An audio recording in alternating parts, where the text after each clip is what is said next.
조합제TV 시청자 여러분 안녕하십니까. 2019년 10월 24일 새벽 0시 40분입니다. 20분 전에 정경심 동양대 교수가 구속되었습니다. 서울중앙지검 특수 2부가 청구한 영장을 실질 심사한 판사가 송경호 서울중앙지법 영장전담부장판사가 업무방해, 자본시장법 위반, 증거위조 교사 등 혐의를 적용한 영장을 발부했습니다. 범죄 혐의가 상당 부분 소명되고 현재까지의 수사 경과에 비추어 증거인멸 염려가 있으며 구속의 상당성도 인정된다며 구속 사유를 밝혔습니다. 딱 떨어지게 밝혔습니다. 범죄 혐의가 있다. 상당 부분 뒷받침된다. 증거가 있다는 거죠. 그 다음에 증거인멸 염려가 있다. 이게 아주 구속 사유로서는 무겁게 되는 것입니다. 그리고 건강이 나쁘다, 뇌종양 등의 이유를 검찰도 믿을 수 없다고 했는데 판사도 검찰 편을 들어준 것입니다. 이렇게 함으로써 57일간이나 대규모 수사 인력을 투입하여 수사한 결과가 결국 구체적으로 드러났으니까 이제 과잉 수사를 했다는 비판을 면하게 되고 이제 몸통이라고 볼 수 있는 조국 전 장관에 대한 소환 조사 또는 영장 청구도 가능해졌다. 이렇게 전망이 됩니다. 이 영장이 떨어지느냐 아니면은 기각되느냐 하는 것은 상당히 중요한 겁니다. 사실은 최종 선고에 의해서 판명되지만은 구속 여부가 또한 이 심리적으로 정치적으로 미치는 파장이 커요. 한국에서는. 그래서 정경심이 구속될 거냐 말 거냐로 아주 집중적인 관심이 있었는데 예상했던 대로 저도 여러 번 이야기했습니다만은 구속될 것이라고 했는데 예상대로 구속이 됐습니다. 다만 조국 동생이 이상하게 구속영장이 기각된 데 대해서 국민들의 의혹이 많았는데 이번에 구속영장 발부로 법원의 신뢰도 어느 정도 회복이 된 거 아니냐 하는 생각, 어느 정도입니다. 사람에 따라서 이렇게 구속영장이 기각될 것이냐 아니면은 발부될 것이냐를 가지고 사람들이 이렇게 숙덕숙덕하고 이렇게 무슨 점을 치듯이 서로 물어보고 하는 것은 좋지 않습니다. 이것은 법적 안정성이라는 게 있습니다. 이게 미리 예측한 대로 되는 게 많습니다. 그러니까 구속영장 발부와 기각 그 기준에 대해서 이야기를 좀 할 필요가 있습니다.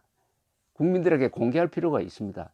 이번에 검찰이 영장을 청구하는 걸 보면은 11개 죄명을 적용을 했습니다. 11개. 상당히 많죠. 그런데 보면 세 가지입니다. 하나는 딸의 입시 부정과 관계된 것이고 또 하나는 이 사모펀드 운영과 관계된 범죄고 그 다음에 증거인멸과 관계된 겁니다.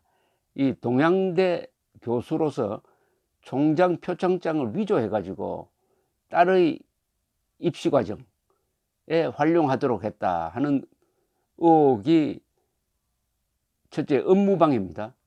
위계 공무 집행방해입니다. 허위 작성 공문서 행사 죄에 해당합니다. 위조 사무소 행사 이렇게 4개 혐의가 적용됐습니다. 그리고 영재센터장으로 있을 당시 동양대 딸을 연구보조원으로 이름을 올려가지고 국고보조금을 빼돌렸다는 부분도 있습니다. 이것은 보조금 관리법 위반입니다.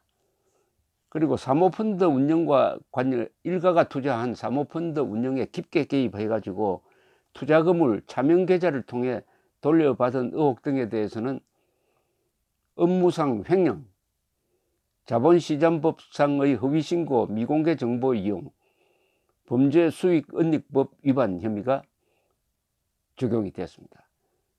그리고 세 번째가 이 증거인멸 관계입니다. 정 교수가 정권사 직원과 함께 동양대 연구실과 서울 방배동 자택의 PC 하드디스크를 교체하는 등 증거인멸을 시도한 정황을 포착하고 증거 위조 교사, 은닉 교사 혐의로 구속영장을 청구했는데, 이게 중요하게 인용이 되어서 결국 영장이 발부되었다, 이렇게 정리를 할 수가 있습니다.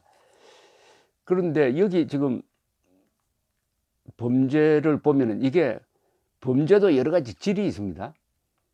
흔히 생계형 범죄라고 합니다. 생계형 범죄는 좀도둑 범죄죠. 먹고 살기 위해서 하는 범죄를 우리가 흔히 생계형 범죄라고 그러는데, 여기에 세 가지 다 범죄는 이게 한국의 부유층 또는 한국의 지도층이 자주 범하는 범죄니까 이것은 생계형 범죄가 아니라 뭐랄까요, 고급 범죄입니다. 고급 범죄고, 어떻게 보면은 노블레스 오블리제를 역행하는 범죄죠. 노블레스 오블리제란 말은 인간은 높은 고위직에 갈수록 의무를 다해야 한다, 법을 더 지켜야 한다, 국가적 공적 의무를 다해야 한다는 말인데, 노블레스 오블리제 반대 범죄입니다. 반노블레스 오블리제 범죄라고 할 수가 있습니다. 첫째가 자녀 스펙을 쌓아가지고 부정 입학을 했다, 이 이야기입니다. 이게 아주 치명적이죠. 부정 입학의 공정성은 선거의 공정성과 맞먹을 정도로 한국 사회에서 꼭 지켜야 하는 여러 가지 의무 중에서 한 랭킹 한 2, 3위에 들어갈 겁니다. 입시 부정하면은 이것은 피해자가 우선 생깁니다. 피해자가 부정적으로 들어간 사람 때문에 꼭 들어가야 될 사람이 못 들어갑니다. 이 공정성을 보장하는데 이 입시의 공정성이 얼마나 중요한 역할을 하는지는 여러분도 잘 아실 것이라고 생각합니다. 거기에 스펙을 여러 군데서 조작을 하고 날조를 하고 위조를 하고, 또 그게 관계 좀 도와주었던 사람은 키스트에서 보직 해임이 되고 하는 이런, 그러니까 남에게 폐를 끼쳤다 이거죠. 그 다음에 사모펀드 운영과 관련해 가지고, 결국 사모펀드라는 것은 돈을 벌려는 겁니다.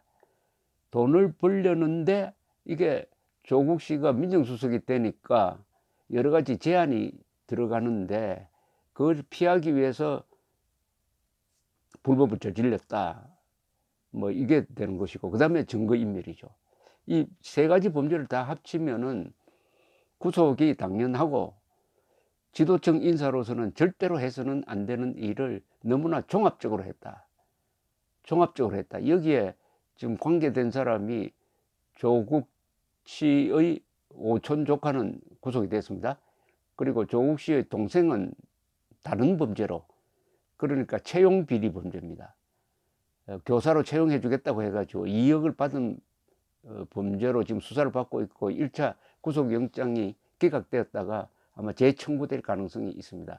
그럼 가족 세 사람이 지금, 두 사람은 구속되고 한 사람은 영장 청구를 기다리고 있습니다. 여기에 또 조국 장관이 조사 대상이 됐어요. 조국 장관이 과연 이런 범죄를 저질렀는데 몰랐느냐, 공범이 아니냐 하는 추궁이 이제 들어갈 것이라고 생각이 듭니다. 이렇게 한 2달 동안 수사를 해가지고 이런 이제 마무리 단계에 들어갔는데, 결국 조국 씨의 신병 처리, 조국 씨를 어떻게 다루느냐, 어느 범죄를 다루느냐 하는 게 이제 더 어떻게 보면 가장 본질적인 문제가 남았습니다. 가장 본질적인 문제가 남았는데, 이 부부 관계에서의 공범 문제를 어떻게 법리적으로 구성을 해가지고 기소를 하든지 영장 청구를 하든지 아니면 불기소를 하든지 또는 무혐의로 하든지 하는 게 이제 검찰의 남은 과제가 되어 있습니다. 정경심 씨가 구속되니까 유시민 씨가 했던 말이 생각됩니다. 유시민 씨가 이렇게 이야기했어요. 정경심은 문명국가 같으면, 제대로 된 국가 같으면 당연히 구속영장이 기각돼야 된다. 그러나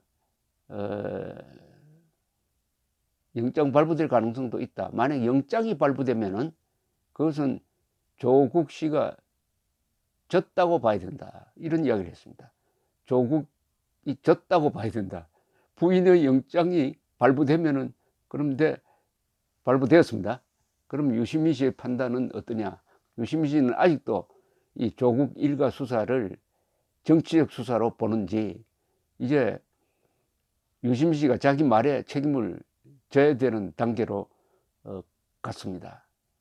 어떤 사람이 구속되는 데 대해서 기분 좋다 해가지고 이야기하는 것은 참 인간으로서는 좀 조심해야 될 문제인데, 그러나 이번 사건은 워낙 정경심 씨가 특혜를 많이 받았습니다.